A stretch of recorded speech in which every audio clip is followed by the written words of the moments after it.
Well, I pared this article down to its essence, basically. I do want to read it in its entirety, but this 10-minute thing here on YouTube isn't going to do it. Evidently, this poster over at dkos is still wholeheartedly a Obama supporter. So for those of you who still are, and I would like to add here that I have a far more cynical view of this whole thing than this poster. It bears listening to because he does make some pretty reasonable arguments as far as Obama supporters are concerned. So here it goes. The article is entitled, "This is not a time for moderation." And this, mind you, is coming from an Obama supporter. This is not the time for moderation unless you are the president. But for the rest of us, this is definitely not the time for moderation. Yeah, there I go again, being a shrill liberal, damn it. There I go again, yelling for change again. Why, it's almost as though I thought that this was a key point in world history, in the history of our nation or something. Oh, wait, it is. Which is why a democratic president must appear to be calm, cool, collected, and competent. Why he must present a clear contrast to the radical Republican insurgents as they handily destroy themselves. He needs to calm the nation's nerves and the nerves of a nervous world, while we all, whether we know it or not, deal with the massive anxieties inherent in being in such a historical turning point. A strong, calm hand on the tiller is exactly what is needed right now, both politically to complete the defeat of the radical right and ensure that they don't come back to power through their favorite medium, fear, and pragmatically because the shit is about to hit the fan in so many ways. Obama is actually doing the smart thing by presenting himself as a moderate, and believe me, I'm no fanboy.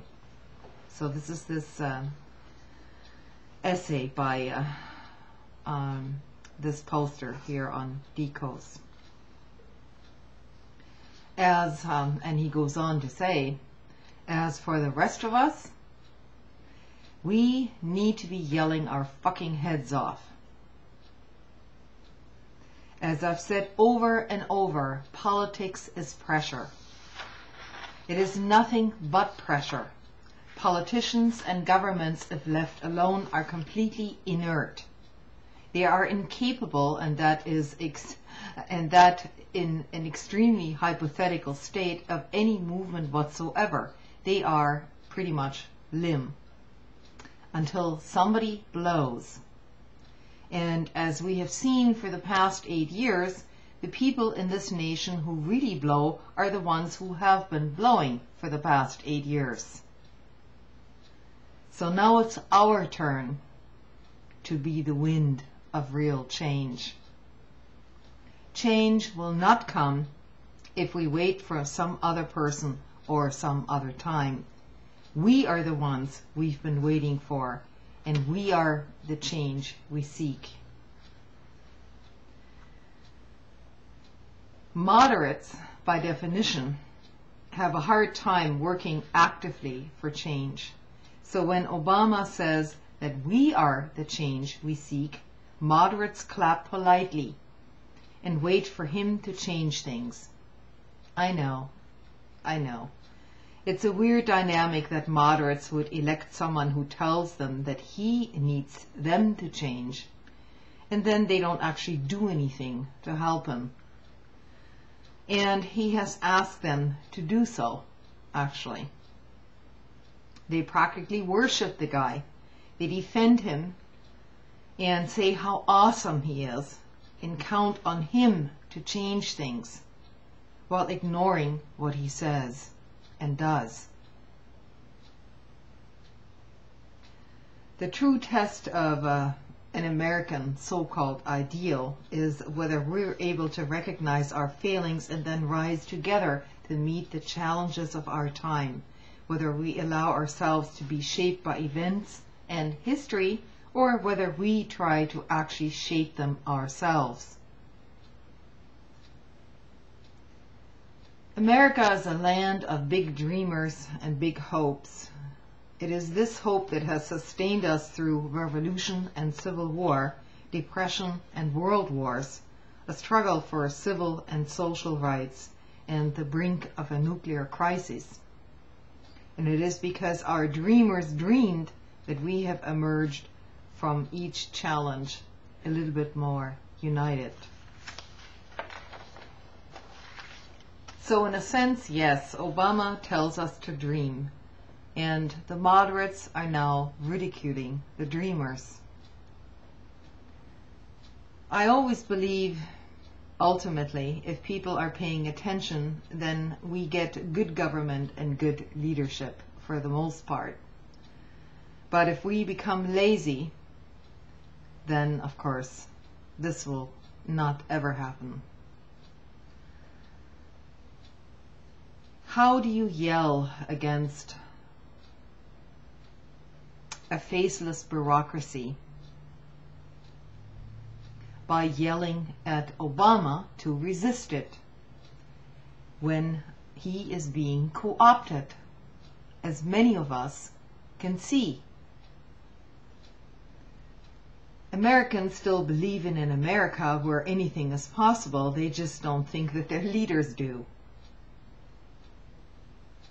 So the change that is going to happen is by making him do it. Our leaders just told us that, quote, he does think anything is possible. And as he is assaulted by the forces of moderation and mediocrity and the comfort of the status quo, do the moderates think that Obama wants to actually settle for this mediocrity? Just because they're willing to?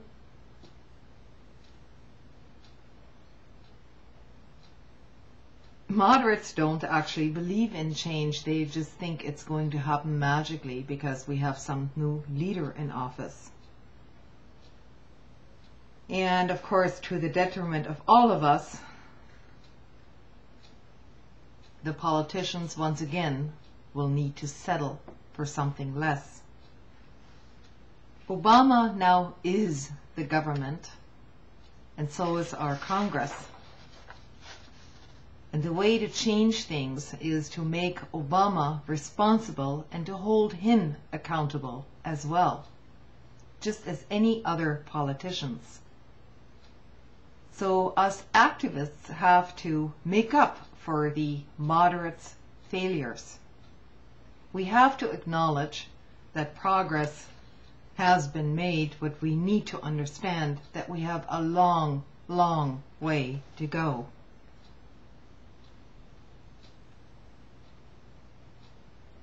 Politics has become a bitter and partisan game, so gummed up by money and influence that we can't tackle the big problems and demand solutions.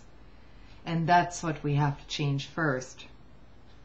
We have to change our politics and come together around our common interests and concerns as citizens. Our true test is whether we're able to recognize our failings and then rise together to meet those challenges, whether we allow ourselves to be shaped by events and history, or whether we actually try to act to shape them.